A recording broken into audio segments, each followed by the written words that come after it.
깜깜이 기간의 판세를 알 수 있는 리얼미터의 우회 요조가 오늘 발표되었습니다. 그리고 뒤에서는 이번 선거의 핵심 키라 할 수 있는 60대 표심에 대해 보고 드립니다. 먼저 리얼미터의 오늘자 조사에서 젠프 지지율은 보합을 기록했습니다. 세부 지표를 보면 다행하게 매우 잘함이 매우 잘못함보다 압도적으로 높은 것이 다행인데 안타까운 20대의 평가가 이렇게 갈리는 게 어처구니가 없습니다. 한편 선거 기간이다 보니 보수와 진보 양쪽 다 지역별로 결집하는 게 눈에 보이는 상황인데 이념 성향별로는 그래도 중도가 압도적으로 긍정이 높아 이번 지선이 희망적인 이유를 증명하고 있습니다. 해당 조사에 대해 리얼미터는 코스피 사상 최고치 돌파라는 경제적 호재가 있었음에도 불구하고 소소문 붕괴 참사 등 안전 분야의 악재가 터진 데다 박근혜 전 대통령의 적극적인 국민의힘 유세 지원으로 보수층까지 결집했다고 분석했습니다. 네, 관련해 오늘 박시영 대표의 MS미터가 아주 좋았는데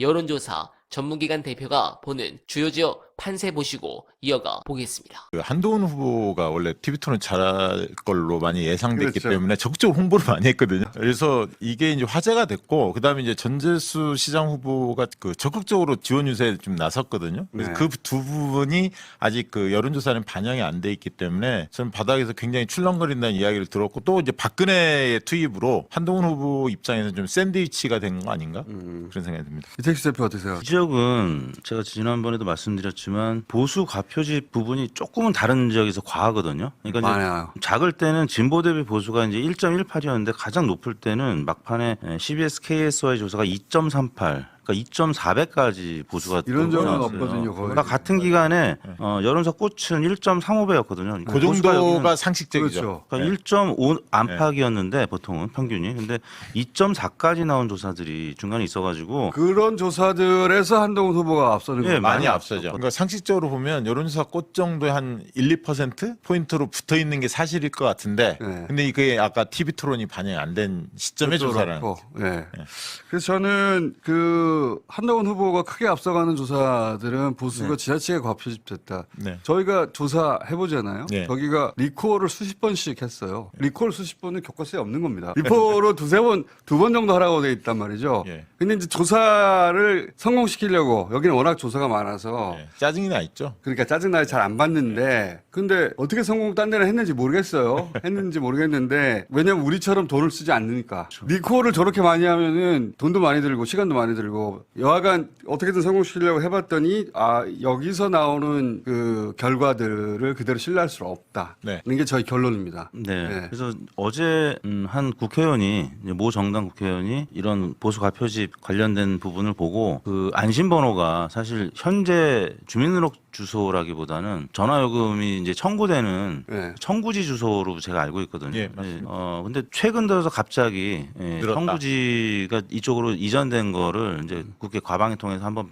들여다 봐야 되겠다. 근데 그럴 가능성이 있다고 본다고 저한테 연락이 왔어요. 근데 제가 생각해도 그럴 가능성이 다른 지역에 비하면. 근데 만약에 그게 사실이라면 또 적극적으로 계속 그분들이 응답을 한다면 그러면 이게 광역이 아니고 또 전국 조사가 아니고 지역 조사기 때문에 충분히 한 몇 프로 정도는 움직일 수 있는 그런 부분이 아닐까. 그거 그 선거 끝나고 나서 여론조사 전문가들하고 함께 이 ARS 조사 또는 전화면접 조사의 뭐랄까요 신뢰도? 그러니까 이게 전반적으로는 지방선거 같은 경우 ARS 안심번호 조사가 적중을 많이 했는데 이게 초접전지, 그러니까 이제 전화를 안 받는 경향이 있잖아요. 평택을이라든가 부산 북각 같은 경우 이런 거는 ARS 조사가 과연 맞을까? 좀 회의적입니다. 평택을도 마찬가지. 예. 평택을 저희 끝내 실패했거든요.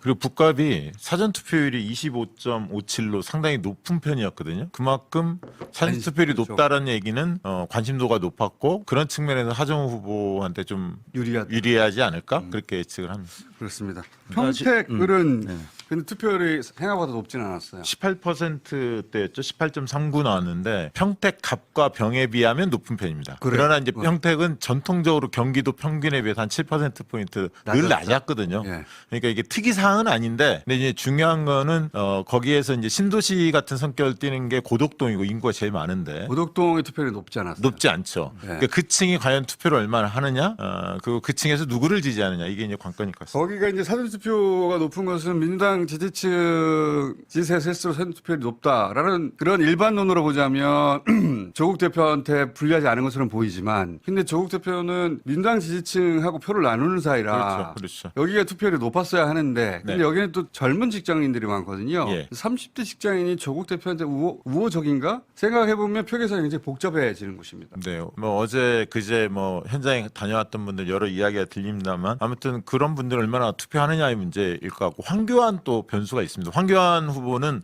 사전 투표 하지 마라 자기 지지층한테 계속 그 얘기를 했거든요. 그렇죠. 그래서 이게 막판에 사퇴하는 거 아니냐 그런 우려도 있어요. 그런 이야기도 지금 계속 나오고 있습니다. 이게 이제 추세라는 걸 무시할 수는 없는데 추세적으로 김영란 후보가 초반에 앞서가는 건 분명했고 네. 그 종반에는 조 후보가 다소 그 차이만큼 뒤졌던 차이만큼 앞서가는 게 아닌가? 네, 공감합니다. 6.3 지방선거 사전투표 투표율이 역대 최고를 기록한 가운데 이번 선거에서 60대의 투표 행태를 주목해야 한다는 얘기가 나옵니다. 유권자 수가 50대에 이어 두 번째로 많은 데다 민주화 운동을 경험한 86세대가 60대의 다수를 점하면서 기존 유권자 지형에 균열이 생기고 있어서입니다. 사실 지금의 60대 초중반은 민주화 운동을 직접 경험한 세대라는 특수성이 연령을 뛰어넘는 정치 성향을 형성하는 것으로 파악됩니다. 나아가 이분들의 투표율은 상당히 높은 수준이라 볼 수 있는데 실제 60대 표심은 이전과는 판이한 양상입니다. 2022년 대선에서 60대는 윤석열 당선의 최대 공로자였습니다. 하지만 2025년 대선에서는 60대 48%가 이재명 후보를 지지해 김문수와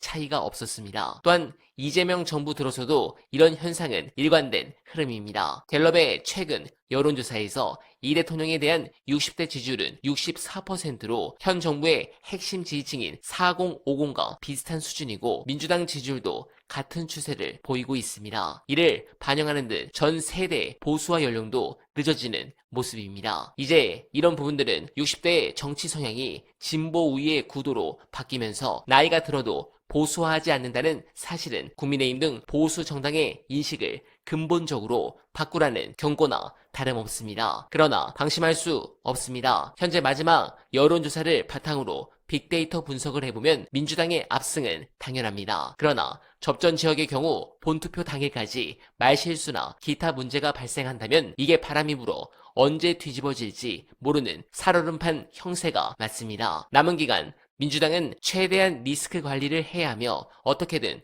우리 지지층을 더 한 표라도 끌어오기 위해 최선을 다해야 합니다. 이번 선거 저는 그래도 민주당의 압승이 당연하다 보는데 여러분들은 어떻게 생각하십니까? 공감하셨다면 소중한 언알바 후원 부탁드립니다. 댓글에 고정된 내용을 통해 많은 사랑 부탁드리며 언알바는 오늘도 최선을 다하겠습니다. 여러분 고맙습니다.